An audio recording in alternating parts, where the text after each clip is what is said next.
শহীদ মিনার এলাকায় দুর্বৃত্তের গুলিতে এক যুবক নিহত হয়েছেন। রাত 9:15টার দিকে এই ঘটনা ঘটে। আহত অবস্থায় ঢাকা মেডিকেলে নেয়ার পর তার মৃত্যু হয়। এ নিয়ে আরও জানাতে ঢাকা মেডিকেল কলেজ হাসপাতাল থেকে যুক্ত আছেন সহকর্মী ইমদাদুল আজাদ।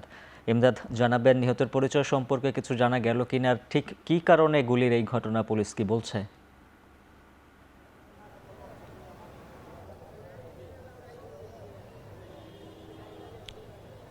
উজ্জ্বল, আমরা যেটা জানতে পারলাম যে রাকিবের গ্রামের বাড়ি মূলত ভোলার চৌমোহনী উপজেলার।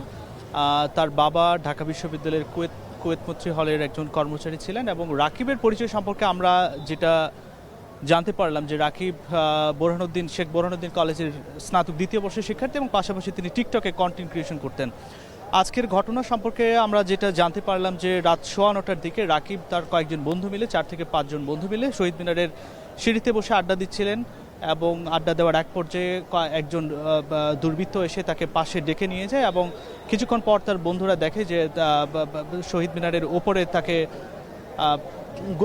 গুলিবিদ্ধ হয়ে পড়ে আছে এবং তাকে এলোপাতাড়ি ছুরিকাঘাত করা হয়েছে এবং শাহবাগ থানা পুলিশ যেটি জানিয়েছে এই ঘটনায় একজনকে আটক করা হয়েছে এবং এই ঘটনার তদন্ত চলছে। তার রাকিবের লাশ আমরা যেটা দেখলাম যে ঢাকা মেডিকেল কলেজ হাসপাতালের মর্গে রাখা হয়েছে। এখানে রাকিবের স্বজনরা রয়েছেন এবং রাকিবের বন্ধুবান্ধবরা রয়েছেন। রাকিবের যারা উপস্থিত বন্ধুবান্ধব সেখানে ছিলেন তারা যেটি বলছেন যে তারা শহীদ মিনারের পাশে বসে আড্ডা দিচ্ছিলেন এবং আড্ডা দেওয়ার এক পর্যায়ে তারা গুলির শব্দ শুনতে পান। গুলির শব্দ শোনার পরে তারা শহীদ মিনারের উপরে এসে যেটি দেখতে পান যে রাকিব গুলিবিদ্ধ অবস্থায় পড়ে আছে এবং তাকে এলোপাতাড়ি ছুরিকাঘাত করা হয়েছে। তার মাথায় গুলি লেগেছে। পুলিশ জানিয়েছে অন্তত 4 রাউন্ড গুলি করা হয়েছে এবং এখান থেকে একজনকে আটক করা হয়েছে এবং পরবর্তী ঘটনার তারা তদন্ত করছে। এবং আরেকটি বিষয় যদি আমরা বলতে চাই যে রাকিবের পরিবার মূলত রাজধানীর নিমতলির নাজিমুদ্দিন রোডে থাকতেন পরিবার নিয়ে। তার বাবা ঢাকা বিশ্ববিদ্যালয়ের কুয়েতমৈত্রী হলের কর্মচারী।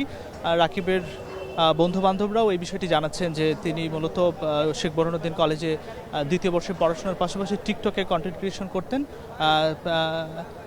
তো উজ্জ্বল, আমরা বলতে পারি যে রাত 9:15টার দিকে মূলত শহীদ মিনারে এই গোলাগুলির ঘটনা ঘটে এবং রাত 10:33 দিকে ঢাকা মেডিকেল কলেজ হাসপাতালে রাকিবকে মৃত ঘোষণা করা হয়। উজ্জ্বল, এই ছিল আমার কাছে সর্বশেষ। ইমদাদুল আজাদ জানাচ্ছিলেন বিস্তারিত। রাষ্ট্রপতির অধ্যাদেশ